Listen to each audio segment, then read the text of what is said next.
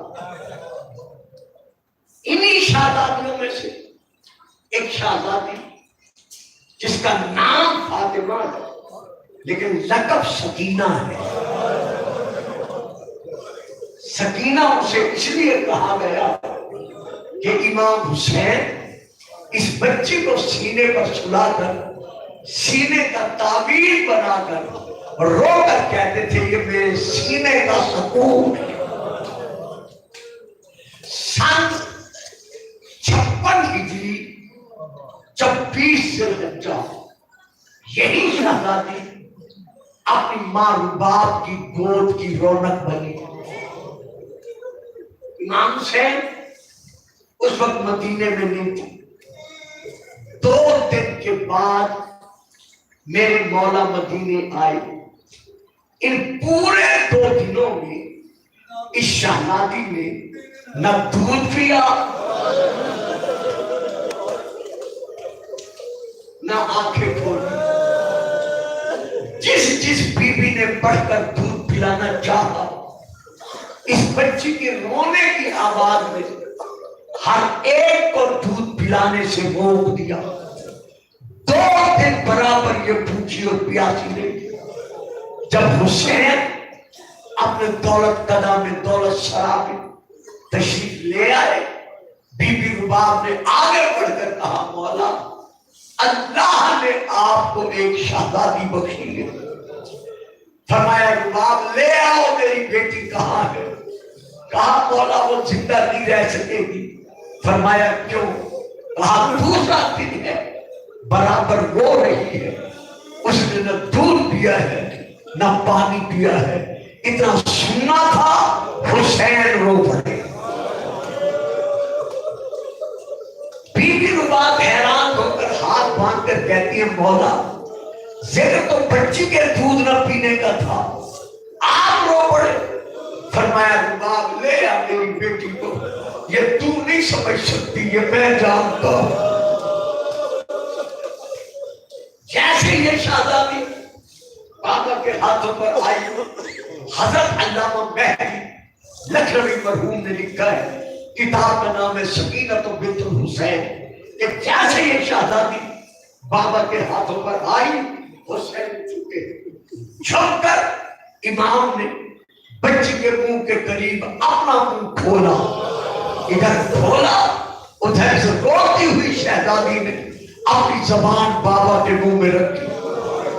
سب سے پہلی غذا جو اس شہزادی کو ملی ہے وہ حسین کی زبان کا لعاب ہے، جو پہلی غذا اس شہزادی کو ملی ہے۔ شہزادی زبان چوس کر چپ کر گئی، حسین رونے لگ گیا۔ بی بی رباب اور بی بی طلب کر کہتی ہیں مولا بچی تو چپ کر گئی ہے، پھر آپ جو رو رہے ہیں؟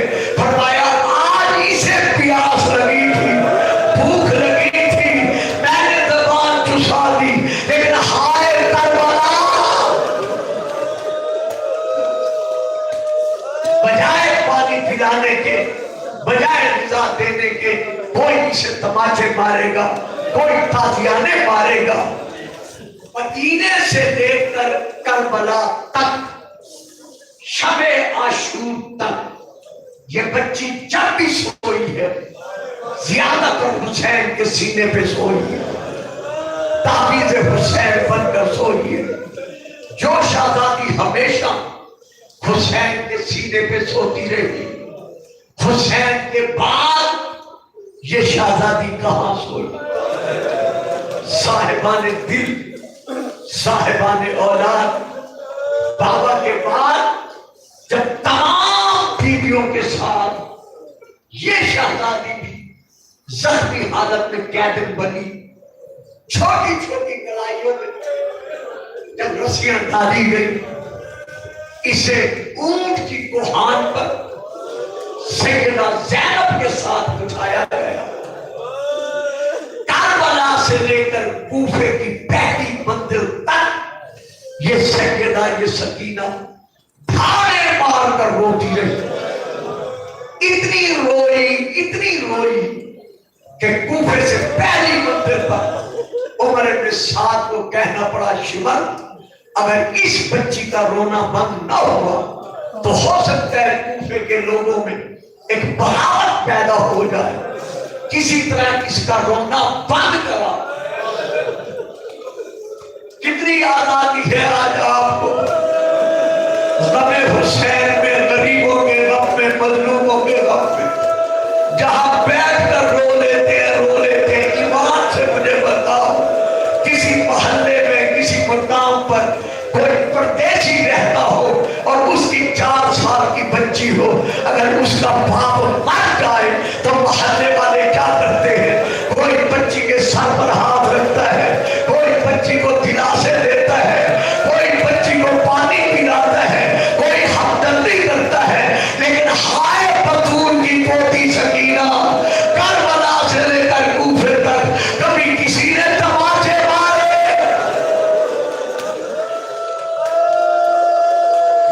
کبھی کسی نے تازیانے مارے؟ سلامت رہو کہ کہتے ہیں اچھا میں بچی کا رونا بند کراتا ہوں۔ جس اونٹ پر سیدہ سکینہ اپنی پھوپھی اماں کے ساتھ بندھی ہوئی تھی، کجاوے تو نہیں تھے، اس نے حکم دیا یہ اونٹ بٹھاؤ۔ جب اونٹ بیٹھ گئے، ایک سخت شریر مزاج اونٹ لایا گیا۔ اب ذہنوں میں رہے 4 سال کی زخمی سکینہ ہے، یتیم بچی ہے، لائے ہوئے اونٹ پر کوئی کجاوا نہیں ہے، کوئی امباری نہیں ہے۔ اب میں کس زبان سے پڑھوں؟ فکرے بڑے سخت ہیں۔ میں آپ سب سے معافی مانگتا ہوں، شیعہ سنی سے مجھے معاف کر دیجیے گا۔ جیسے سکینہ والا اونٹ بیٹھا، شریر مزاج اونٹ بچھایا گیا، یہ ظالم آگے بڑھا۔ میں صحیح ترجمہ نہیں کرتا، اس نے دونوں ہاتھ سکینہ کو یتیمہ سمجھ کر بچی کے سر میں ڈالے۔ بس میں اور کچھ نہیں کہتا۔ ادھر اس کے ہاتھ آئے، ادھر سکینہ کی دھاڑیں نکل گئی۔ آواز دے کر کہا، بھیا سجاد، میرا سارا سر زخمی ہے۔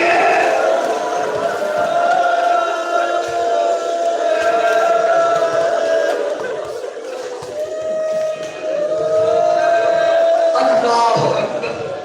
صاحبان اولاد، صاحبان دل، اس نے سیدہ سکینہ کو، روتی بچی کو اونٹ سے اتارا۔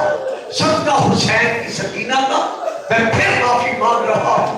اس نے جو اونٹ منگوایا تھا وہاں سکینہ کو بٹھایا نہیں، بلکہ کیا کیا؟ ایک یوں سینے کے بل سکینہ کو اونٹ کی کوہان پر اس نے سلا دیا۔ سلانے کے بعد ایک رسی سکینہ کی کمر میں ڈالی، کمر میں ڈال کر اونٹ کے ساتھ رسی کو باندھ دیا۔ باندھنے کے بعد جلاد سے کہا کہ اونٹ کو اتنے تازیانے مار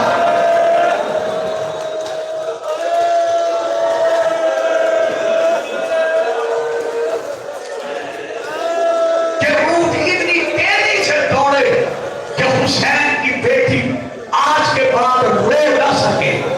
جیسے اونٹ دوڑا، اتنی تیزی سے دوڑا کہ کچھ دیر کے بعد سر سے لے کر پاؤں تک سکینہ اپنے خون میں ڈوب گئی۔ پورا کرتا سکینہ کا سرخ ہو گیا۔ جب سکینہ کی یہ حالت ہوئی، اب سیدہ زینب نے دیکھ کر کہا، سجاد شمر سے کہہ یہ میرا بیٹا نہیں، یہ میری بیٹی ہے، اس لیے مظلومیت مجھ سے برداشت نہیں ہو رہی۔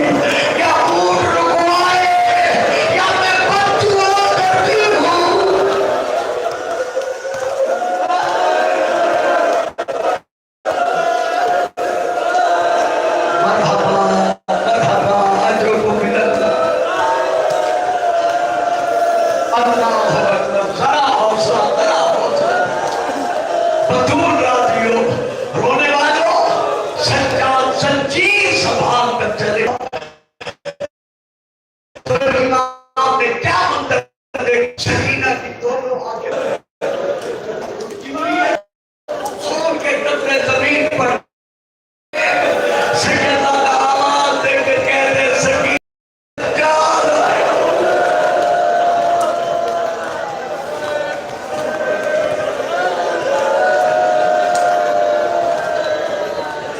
شہزادی کی آنکھیں نہیں کھلی، سکینہ میں تیرا بیمار بھیا آیا ہوں۔ شہزادی کی آنکھیں نہیں کھلی، بندے ہاتھوں کے ساتھ امام نے رسی کھولی۔ حالت کیا ہے؟ بیوی کا سارا کرتا سر پسینے میں ڈوبا ہوا ہے۔ اسی نشی کی حالت میں سجاد نے اپنے ہاتھوں پر